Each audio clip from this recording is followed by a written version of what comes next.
Ya, kami dari kelompok konvalesen dengan anggota yang pertama Jessica Amanda, lalu saya Anggi Senita, Tiffany, Igusti Ayudea, dan Dimas Ganis akan mempresentasikan mengenai pengaruh perubahan logo atau rebranding aplikasi Instagram terhadap citra perusahaan di mata pengguna generasi Z. Lalu,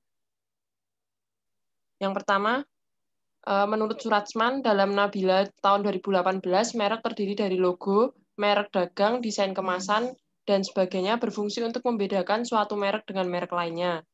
Febriansyah dan Nabila tahun 2014 menjelaskan bahwa terdapat indikator yang menjadi perubahan logo seperti pertama, perbedaan bentuk lebih menarik, lebih mudah diingat. Yang kedua, perbedaan jenis huruf jelas dibaca, mudah dipahami. Yang ketiga, pemberian warna lebih terang atau gelap, mempunyai makna berbeda di setiap warna. Yang keempat, pemberian slogan atau tagline mudah diucapkan, mudah dimengerti. Lalu menurut Pimentel dan Heckler tahun 2000, jika terdapat perubahan logo melalui sejumlah penelitian yang dilakukan Pimentel dan Heckler tahun 2000, persepsi konsumen akan lebih menyukai logo yang lama, namun masih mentolerir perubahan kecil pada logo. Sejalan dengan hal tersebut, penelitian yang dilakukan oleh Walsh, Winterich, dan Mittal tahun 2010 menyatakan bahwa semakin banyak perubahan yang dilakukan terhadap logo perusahaan akan membuat konsumen yang berkomitmen tinggi memiliki sikap yang negatif terhadap merek, sedangkan konsumen dengan komitmen rendah cenderung bereaksi positif. Berikut tabel operasional variabel X perubahan logo atau rebranding. Indikator pertama itu bentuk logo atau desain logo lebih menarik dan mudah diingat. Lalu kami menurunkan ke ketiga pernyataan, yaitu yang pertama, saya menyadari adanya perubahan logo pada media sosial Instagram. Yang kedua, logo Instagram yang baru lebih menarik. Dan yang ketiga, logo Instagram yang baru lebih mudah diingat. Ketiga pernyataan ini kami menggunakan skala Likert 5 level. Lalu pada indikator kedua, huruf logo jelas untuk dibaca dan mudah dipahami, diturunkan dalam pernyataan tulisan dan huruf pada logo yang sekarang mudah untuk dibaca. Kami juga menggunakan Likert 5 level. Lalu indikator ketiga, warna eye-catching lebih terang dan menonjolkan image. Kami menurunkan ke pernyataan logo Instagram yang sekarang lebih terang. Kami juga menggunakan Likert 5 level. Pada indikator yang keempat, mempunyai makna yang berbeda dari setiap warna yang ada. Dengan pernyataan logo Instagram memiliki makna yang berbeda di setiap warna. Kami juga menggunakan Likert 5 level.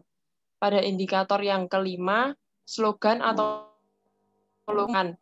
Kami turunkan ke dalam pernyataan slogan Instagram mudah untuk diucapkan. Kami juga menggunakan Likert 5 level.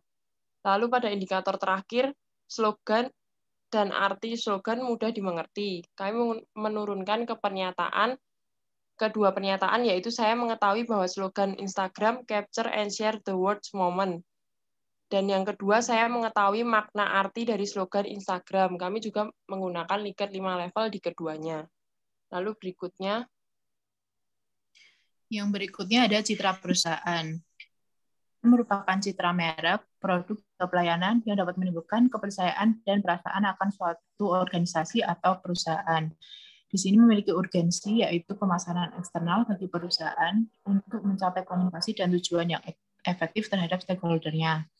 Lalu penyaring yang mempengaruhi persepsi stakeholder terhadap kegiatan perusahaan. Jadi citra yang positif dapat membantu perusahaan mendapatkan perlindungan terhadap kesalahan kecil, sedangkan citra negatif dapat memperbesar kesalahan tersebut. Fungsi pengalaman dan harapan stakeholder terhadap kualitas pelayanan perusahaan itu juga berpengaruh, yang juga mempengaruhi manajemen atau dampak internal, contohnya sikap karyawan terhadap perusahaan. Selanjutnya, ada dimensi citra menurut Keller tahun 2013. Di sini ada 5 dimensi. Yang pertama ada brand identity, yaitu identitas fisik yang berkaitan dengan merek seperti logo, sehingga merek tersebut mudah dikenali oleh masyarakat. Yang kedua ada brand personality, merupakan karakter khas merek yang membentuk kepribadian tertentu yang membedakan dengan merek lain sebagai kompetitornya merek tersebut. Yang ketiga ada brand association, makna tertentu yang terdapat pada suatu merek berkaitan dengan hal-hal spesifik. Yang keempat ada brand ethics and behavior, yaitu sikap, perilaku, komunikasi, atau interaksi merek dengan konsumennya. Dan yang terakhir ada brand benefit and competence, yaitu keunggulan suatu merek yang memberikan manfaat pada penggunanya atau konsumen merek tersebut. Selanjutnya, tabel operasional yang diturunkan dari variabel Y ada yang pertama itu subvariabelnya ada brand identity dengan dimensi identitas fisik. Pernyataan yang digunakan adalah perubahan logo membantu perusahaan Instagram lebih mudah dikenali. Subvariabel yang kedua di brand personality dengan dimensi karakter. Kelompok menggunakan dua pernyataan dengan perubahan logo memberi kesan perusahaan Instagram kurang terpercaya dan perubahan logo memberi kesan tidak unik pada perusahaan Instagram. Subvariabel yang ketiga ada brand associate dengan dimensi minat. Pernyataannya perubahan logo memberikan kesan menyenangkan bagi perusahaan Instagram. Di dimensi tagline, perubahan logo menguatkan tagline capture and share words moment perusahaan Instagram. Di dimensi yang ketiga ada atribut, perubahan logo memberi kesan perusahaan lebih terbuka bagi siapa saja yang sebagai media sosial. Di subvariabel yang keempat, dimensi perilaku komunikasi, pernyataannya perubahan logo memberi kesan friendly bagi perusahaan Instagram. Di subvariabel yang kelima, brand benefit dan competence dengan dimensi keunggulan, pernyataannya perubahan logo memberi kesan perusahaan Instagram lebih dinamis. Dan pernyataan yang terakhir, perubahan logo memberi kesan perusahaan Instagram unggul sebagai perusahaan media sosial. Semua pernyataan menggunakan skala Likert level 5 level. Selanjutnya, variabel penelitian digunakan ada variabel X, yaitu perubahan logo atau rebranding, variabel Y, yaitu citra perusahaan. Hipotesis pada penelitian ini adalah HO-nya, terdapat pengaruh perubahan logo atau rebranding terhadap citra perusahaan Instagram. HA-nya tidak terdapat pengaruh perubahan logo atau rebranding terhadap citra perusahaan Instagram. Penelitian ini menggunakan 30 responden dengan distribusi frekuensinya di jenis kelamin ada 7 orang sebesar 23,3% dan 23 perempuan sebesar 76,7%. Usianya ada 16 orang berusia 16 sampai 18 tahun dan 14 orang berusia 19 sampai 21 tahun. Dari 30 responden yang telah mengisi, kelompok mengolahnya menggunakan software SPSS. Dari pengolahan data tersebut, kelompok menemukan bahwa hubungan antara variabel X, yaitu perubahan logo, dan Y, yaitu citra perusahaan, adalah 66,5%.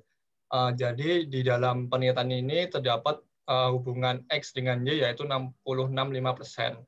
Tingkat kekuatan hubungan antara variabel tersebut termasuk kuat karena berada di antara range 0,60 hingga 0,799.